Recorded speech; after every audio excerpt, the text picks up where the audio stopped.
What hundreds of years of war, sieges, famine, and occupation couldn't accomplish was almost accomplished a few years ago when we almost completely lost in one night Château de Saumur.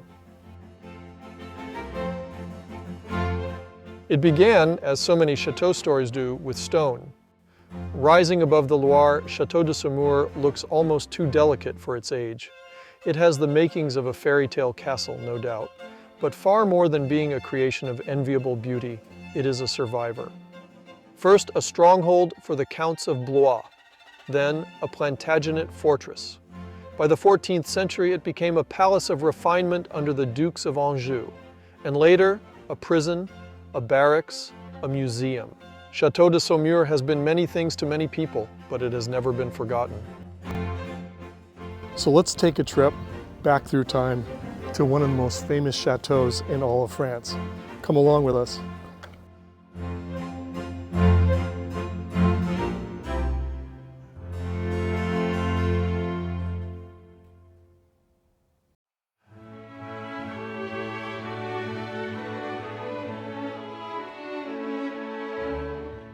The chateau was built high, deliberately. From here, its lords once looked out over the Loire, over vineyards and rooftops with nothing but open sky in every direction. But even stone is not immune to time.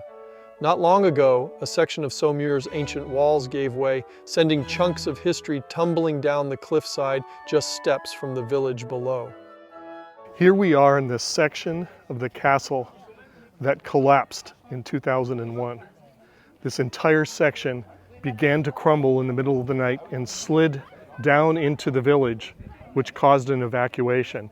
And if they weren't able to stabilize it at the time, the entire castle would have collapsed down the hillside, one section, one tower after another.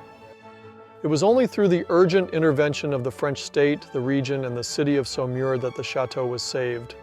Following the collapse in 2001, a 6-year restoration effort costing approximately 26 million euros was mobilized to shore up the cliffside, restore the ramparts, and protect the village below from further collapse. When you save a place like this, you're also preserving memory, even the uncomfortable parts, even the walls that once held prisoners instead of kings. And here we have some remnants of one of the prison cells that was ordered to be created by Napoleon. In fact, this chateau housed one of the most famous French, I should say infamous, French prisoners, the Marquis de Sade. Could that have been his prison cell? Donatien Alphonse François, the Marquis de Sade, spent many years behind bars under regimes including Napoleon's. He was an aristocrat, writer, and philosopher whose name gave rise to the term sadism. Among France's state prisons, Château de Saumur served as imperial detention for political and notorious figures like him. He was jailed repeatedly for acts deemed immoral and dangerous that scandalized both monarchy and church. While Saumur's prison days are lesser known, they were part of de Sade's long pattern of incarceration. He spent some 27 of his 74 years in jails and asylums, switching between regimes and cell blocks. He wrote prolifically in prison, crafting dark, often obscene works that questioned power, morality, and the very idea of virtue. Though no confirmed portrait remains from his time in detention there, his infamy and literary legacy grew even in confinement.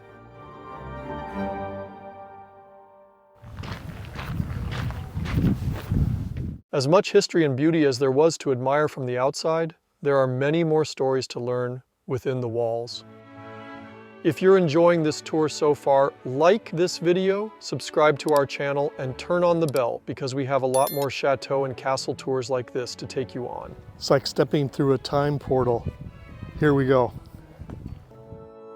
The courtyard is quiet now, but centuries ago, this space bristled with movement.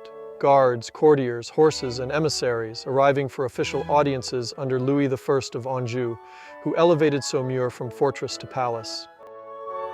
On the ground floor sits a massive demonstration of medieval ingenuity, a wooden wheel, part of a 14th century well system that hauled water from 33 meters below and supplying the chateau until the late 1800s. Today, Saumur hosts a museum of decorative arts. More than 1,500 pieces spanning 5 centuries occupy the entire first floor, from the retiring chamber to the Queen's Salon. An entire suite of 18th century tapestries drape the walls like memory woven in wool, each panel vivid with color, myth, and motion.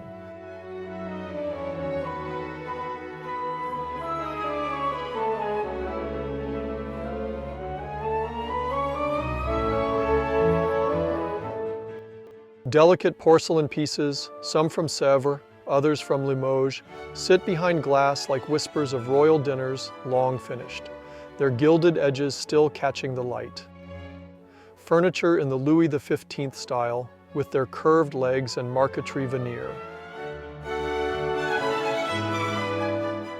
In every chamber, you don't quite know where to rest your gaze first.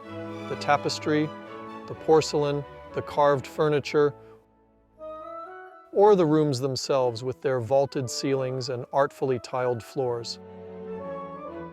It's a feast for the eyes, layered in texture and color. Some pieces were rescued during the Revolution, when angry mobs stormed castles across France. At Saumur, destruction was narrowly avoided. Its beauty bought it mercy.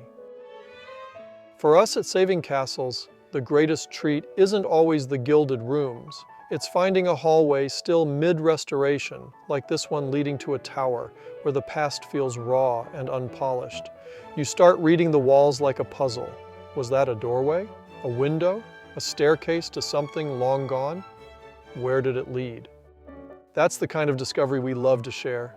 If those stories tug at your heartstrings, then join our Royal Access membership for exclusive behind-the-scenes content, early access to videos, and members-only live chats with us. Simply click the Join button below, or if you're on iOS or Apple devices, check the membership link in the description.